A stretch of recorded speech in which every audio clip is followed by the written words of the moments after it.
राधा वल्लभ श्री हरिवंश। तो अभी जस्ट उठ के ही बैठे हैं और आप देख सकते हैं कि मेरे लाल जी अभी तक सोए हुए हैं, अभी तक नींद नहीं आई हुई है उनको। तो जी आज है आपका पूर्णिमा का बहुत ही ज़्यादा पावन दिन। और आज के दिन देखो मैं तो फास्ट ही करती हूँ, तो आज के दिन का जो भी रूटीन है मेरा मैं वो शेयर करने वाली हूँ इस वीडियो में आपके साथ। तो वीडियो के एंड तक प्लीज़ बने रहिएगा साथ में। और आज के दिन किस प्रकार पूजा पाठ होती है, किस प्रकार संध्या अर्घ दिया जाता है, किस प्रकार भोग बनता है, वो सारी की सारी जो जानकारी है वो मैं आपके साथ शेयर करने वाली हूँ उस वीडियो में। तो वीडियो को कट कर करके मत देखिएगा, थोड़ा मतलब रेगुलरिटी में देखिएगा, एक साथ देखिएगा तो आपको समझ में आ पाएगा कि एक्चुअली किस प्रकार से क्या होता है। ठीक है, तो चलिए अभी स्टार्ट करते हैं दिन। और दिन की शुरुआत में सबसे पहला काम तो स्नान से ही है, उसके बाद मंदिर सफाई होगी, उसके बाद जो भी है फूल वूल बंधेंगे, सब होगा, वो सब मैं आपके साथ शेयर करूँगी। तो वीडियो में प्लीज़ बने रहेगा मेरे साथ। राधा वल्लभ श्री हरिवंश।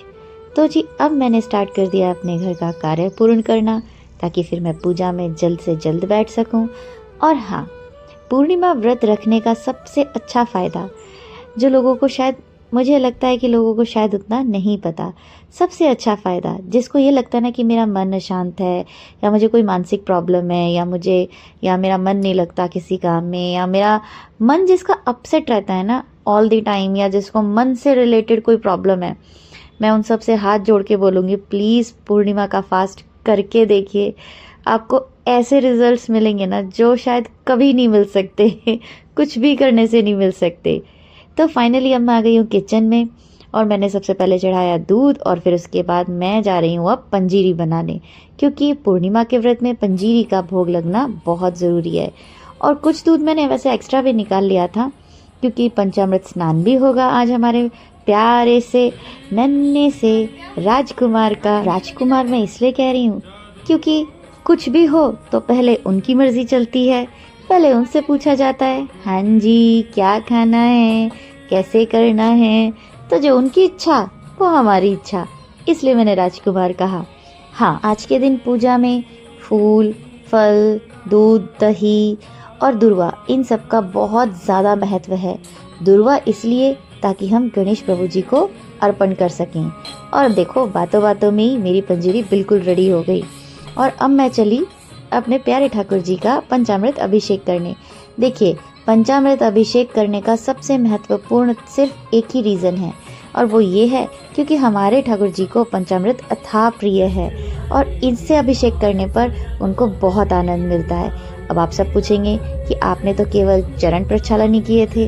हाँ, आज के दिन मैंने उनके चरणों को ही अपने सर माथे लगाकर उनके चरणों में ही सर्वस्व अर्पित करके ही अपने आज के इस व्रत का नियम धारण किया। और मेरे ख्याल से सबको ये करना भी चाहिए, क्योंकि प्रभु के चरणों में ही तो हमारा सर्वस्व बसता है, हम वैष्णवों का एटलीस्ट। मैं आपको चरण दर्शन करा रही हूँ, केवल और केवल जब चरणों का मैंने अभिषेक किया, मैं आपको केवल उसी का दर्शन करा रही हूँ, क्योंकि हमारे गुरुदेव भगवान ने कहा है कि पूर्ण स्नान का वीडियो नहीं अपलोड होना चाहिए, क्योंकि ये उचित नहीं है। पूर्ण स्नान का वीडियो मैं आपके साथ नहीं शेयर कर रही, उसके लिए मैं आपसे क्षमा प्रार्थी हूँ। आपको तो पता ही है, पूर्ण स्नान आप बैठाकर फिर जल से पूर्ण स्नान करा दीजिए, बस हो गया पूर्ण स्नान।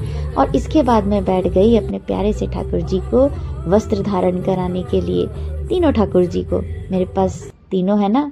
और उसके बाद फिर मैंने दुर्वा अर्पित की अपने प्यारे से गणेश भगवान जी के लिए, फिर माता से अर्पण किया, और फिर उसके बाद क्योंकि कोई भी पूजा शुरू करने से पहले गौरी गणेश भगवान जी का आवाहन और पूजन करना पड़ता है। फिर उसके बाद मैंने किया भोलेनाथ का अभिषेक और शुरू की आज की पूजा अर्चना धूप और दीपक जला करके, क्योंकि धूप और दीपक का महत्व भी बहुत है हमारे सनातन धर्म में। इसके ऊपर वीडियो मैं आपके साथ फिर शेयर करूंगी कभी। और ये रखा है पूरी प्रसादी, जिसमें चरणामृत है, और हमने जो अभी पंजीरी बनाई थी वो है, और उसके अलावा फल प्रसादी भी है। शिशु जी से पूछा, हे प्रभु, इस कलयुग में वेद विद्या रहित मनुष्यों को प्रभु भक्ति किस प्रकार मिलेगी तथा उनका उद्धार कैसे होगा? इसलिए हे मुनि, ऐसा कोई तप कहिए जिससे थोड़े समय में पुण्य प्राप्त होवे तथा मनवांछित फल मिले। फल मिले। यह वह कथा सुनने की हमारी इच्छा है। सर्वशास्त्र ज्ञाता श्री सूत जी बोले, हे वैष्णव में पूज्य, आप सबने प्राणियों के हित की बात पूछी है। अब मैं उस श्रेष्ठ व्रत को आप लोगों से कहूंगा जिस व्रत को नारद जी ने लक्ष्मी नारायण से पूछा था और लक्ष्मीपति ने मुनि श्रेष्ठ नारद जी से कहा था। सो ध्यान से सुनो। एक समय योगीराज नारद जी दूसरों के हित की इच्छा से अनेक लोग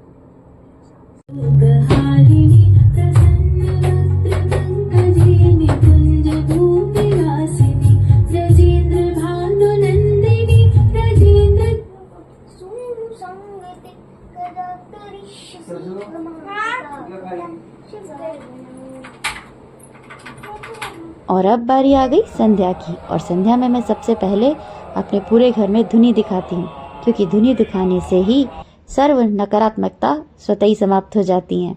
और अब मैं कर रही हूँ संध्या अर्घ की तैयारी।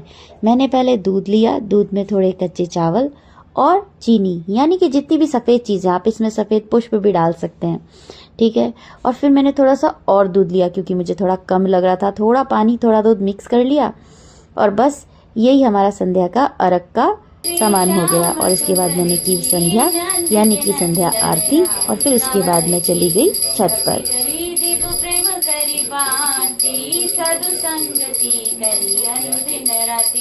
आरती व्रत ज्योति जुठ मन भावे, श्याम लीला श्री हरिवंश हित गावे। आरती राधा वल्लभ लाल जी की कीजे। और छत पर पहुंचने के बाद सबसे पहले मैंने किया दीप प्रज्वलित। और दीप प्रज्वलित करके मैंने सबसे पहले उतारी चंद्रमा देवता की आरती, क्योंकि आरती उतारने के बाद ही और कोई कार्य पूर्ण होता है, अर्घ दिया जाता है।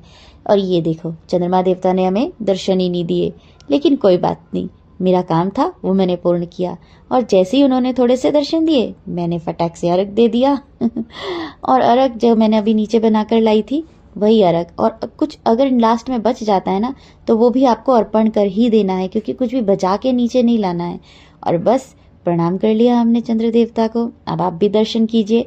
और इसी के साथ मिलते हैं हम नेक्स्ट व्लॉग में। राधा वल्लभ श्री